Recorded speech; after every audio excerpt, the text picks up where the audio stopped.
तो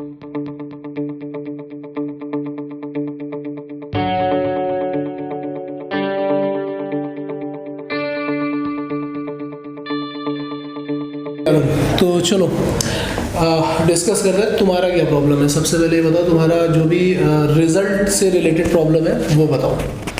सर तो फर्स्ट है जो मैं पढ़ना चालू करता हूँ, दैट इज सॉल्विंग, जो बुकलेट्स, जो भी क्वेश्चन, जो भी प्रॉब्लम्स रहते हैं, सॉल्विंग करना।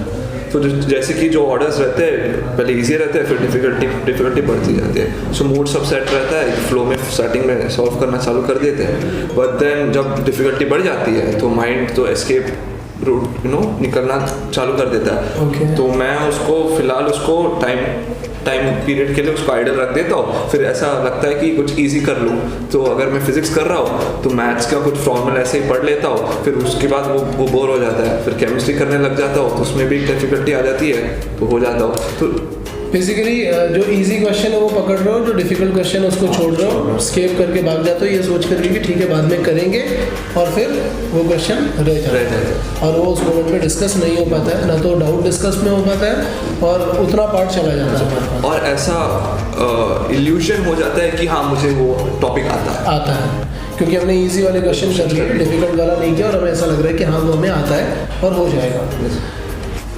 तो क्या इसका सोल्यूशन तुम्हें क्या समझ में आता है?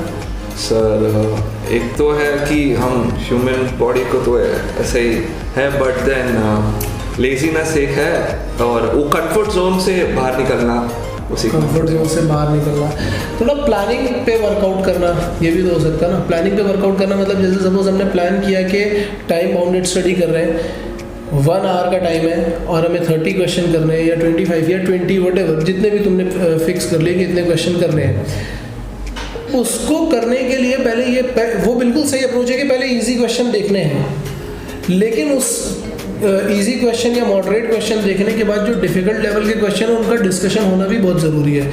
या तो आप उसी मोमेंट पे डाउट्स अपने ख़त्म कर लो, कैसे ग्रुप में डिस्कस कर लिया, या फिर वो डाउट टेक कर लिए, एक बार एनालाइज किया, अगर नहीं आ रहे तो क्लास में आकर के डिस्कस कर लिया। लेकिन अगर हमने ये सोचा कि आउट ऑफ 20 क्वेश्चन सपोज 3 और 4 क्वेश्चन आर इजी और डिफिकल्ट, और उसके बाद हमने क्या किया कि 3-4 क्वेश्चन करने के बाद हम स्किप करके दूसरे पे चले गए, फिर तीसरे पे चले गए, तो होगा क्या कि सब कुछ थोड़ा थोड़ा तो आएगा लेकिन प्रॉपरली कुछ नहीं आएगा।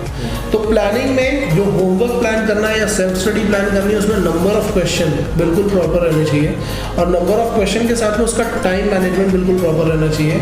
टाइम मैनेजमेंट के बाद एनालिसिस होनी भी बहुत ज़रूरी है। ये 2-3 चीज़ें करेंगे तो काफ़ी कुछ डिफरेंस दिखाई पड़ने लगेगा। I think it is okay.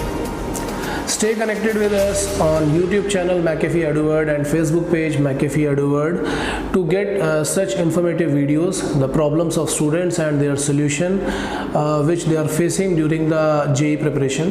और अगर आप लोगों को लगता है कि ये इन्फॉर्मेशन किसी भी एक स्टूडेंट का थोड़ा सा भी फ़ायदा कर सकती है, तो मेरी आपसे रिक्वेस्ट है कि इस वीडियो को ज़्यादा से ज़्यादा शेयर कीजिए। हो सकता है आप फेसबुक पे शेयर कर सकते हो या व्हाट्सएप पे शेयर कर सकते हो, किसी ग्रुप में शेयर कर सकते हो, सोसाइटी ग्रुप में, या अपने फैमिली मेम्बर्स को, फ्रेंड्स को, किसी को भी शेयर कर सकते हो, करो, जिससे बच्चों को थोड़ी सी हेल्प मिले, उनको मोटिवेशन में थोड़ी हेल्प मिले, उनकी प्रॉब्लम के सॉल्यूशन उनको मिल सके। और वीडियो लेक्चर्स के लिए भी आप हमारे चैनल को रिकमेंड कर सकते हैं। थैंक्स।